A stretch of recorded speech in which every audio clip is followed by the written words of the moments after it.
Oy, good morning mga tol. Mga tol, tayo magtataga ng ribs ngayon mga tol. Tayo magtataga ng ribs. Nautusan pa tayong mawak ng plastic. Ayan mga tol. Tayo magtataga ng ribs. At, hello. Okay na. Mga samahan nyo lang ako mga tol ha. Ayun mga tol, magsimula na tayo magtaga ng ribs. At, wala yung isang taga-taga natin. Order yan mga tol. May sukat ang tinataga natin ngayon. Tatluan ang isang order niyan. Yan. At tinatanggalan natin ang gulugod dyan. Yung walang laman na buto tinatanggal. Sanay na tayo taga ng mga halos mga tol. Kasi halos dyan tayo talaga na focus dati nung nagtitinda pa yung amo ko na umalis na sa ibang bansa na. Dami kong ribs dati mga tol na tinataga, minsan 30 baboy, minsan 20. Ang pinakamababa kong tinataga dati mga tol 10 baboy. Yung mga tinatabas ko na ribs na ganyan, dami kong tinatabas ng ganyan ribs. Halos isang tulinado timbang lang pag 30.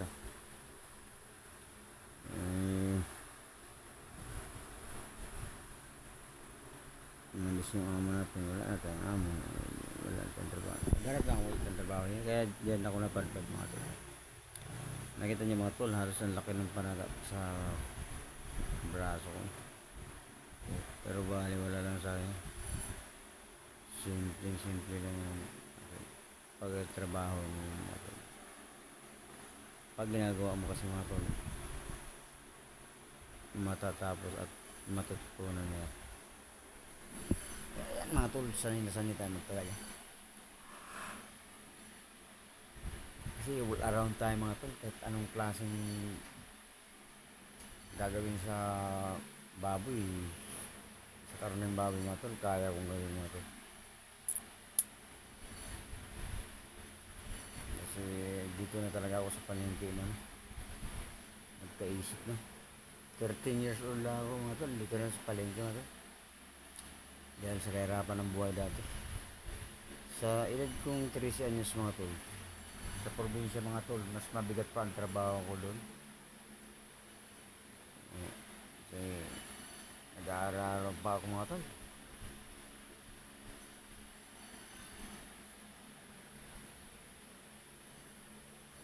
Saka namin mais ang sinasaka sa amin, kaya ang aral sa amin mga tol, bakal yun mga tol. Kaya siguro ako lumaki mga tol dahil dun sa maaga kong trabaho sa bukid para may makain kami sa hirap ng buhay. Kaya yung mga mabibigat na trabaho mga tol, parang wala yan sa akin lang. Pag napahinga ako mga tol, mga 2 araw, 3 mga tol, nanghihina ako sa tapos nangihinayang ako sa araw. Sayang isang araw pag hindi ka napagtrabaho mga tol dito sa Manila. Sayang, malaking bagay. Kaya kailangan matibay ka sa pagod, matibay ka sa mga sakit-sakit para hindi masayang ang isang araw. Mga tol, panoorin nyo lang ako mga tol kung paano ako magtaga ng ribs.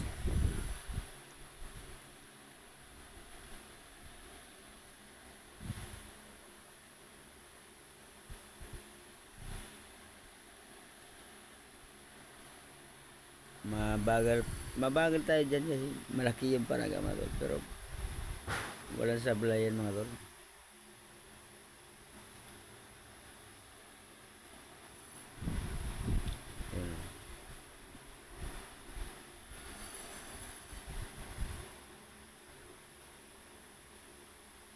sisiw na natin mga ganyan trabaho.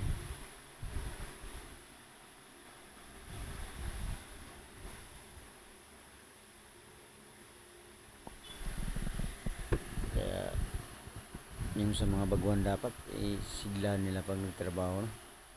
Kasi yun ang importante dyan, masigla. Pag masigla ka, mabilis kang matapos sa trabaho. Yung nag-iisip ng nalalamangan sila sa trabaho, wag niyong isipin yun mga tol, yun mga kasira sa sa buhay mo. Nag-iisip ka ng ginugulangan ka ng kasama mo. Ako di ako nag-iisip ng tol, bahala kayo kung anong gusto mong gawin sa buhay. Basta ako magtatrabaho. Hanggat meron pang trabaho, gawin na ng gawin para matapos agad, ganun ang gusto ko. Ayaw ko yung pahinto-hinto, babalikan, pangit yun. Wala ka natatapos pag ganun. Kaya para sa mga maguwan sa palengke mo tol, sikapin nilang maging positive lagi. Pag mag-isip ng negative, kasi lalong nakakasama yun. Pag masama ang iniisip mo, yun, nasisira diskarte mo kasi masama yung nasa isip mo. Yan mga tol, panoorin nila mga tol, kasi yan mga tol marami-rami din yan.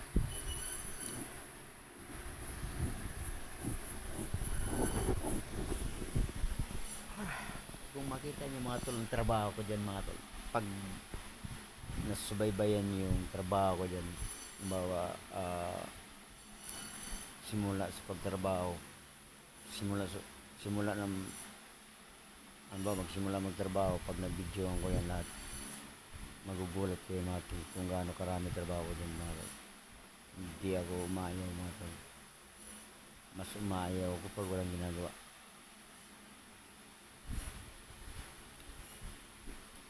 Ayaw ko nang hindi gumagalaw. Kailangan pag gumalaw, pag may trabaho ko, gusto ko yung natatapos ko bago iwanan sa isang ginagawa ko. Kasi hindi lang naman isang ginagawa ko dyan, nagsusundo ako sa kanto ng baboy, kaya kariton. Pagdating sa pesto, bubuhatin, bagsak sa lamesa, magkakalas pa ako mga tol, tapos maglilinis pa ng pan-deliver. Ang sunod niyan, magdi-deliver. Pagkatapos mag-deliver, yun, nagsisimula na magtinda. At hindi lang yung mga marami pa mga singit-singit yan na mga trabaho, no? Hindi lang yung ganun mga. Kaya kailangan maliksi ka, may mayroon kang extra power. Pag walang ginagawa, huwag kang lakad, magpahinga ka pa. Pero pagka naroon naman gagawin, okay, let's go ulit, sigla ka na naman. Ganun ang diskarte mga tol. Saka hindi magangang trabaho dyan mga tol, yung pagbubat ng baboy mga tol. Baka sabihin nyo hihingali na kayo, tapos di-deliver pa namin yung ibang buo na baboy.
tol, malapit na tayo matapos.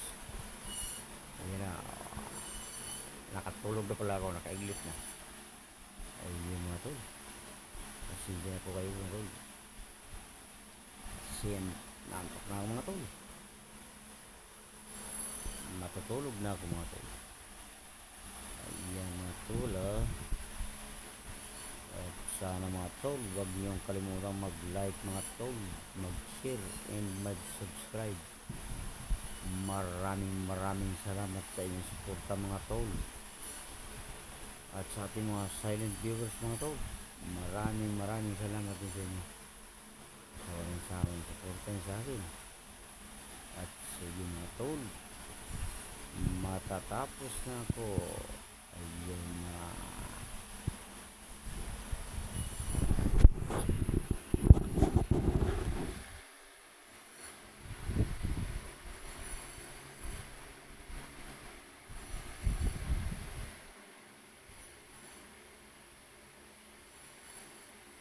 So yun mga tol, tapos na tayo no.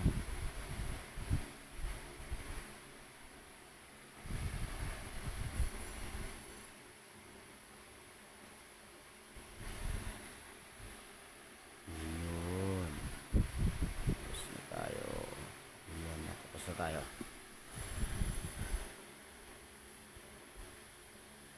Okay.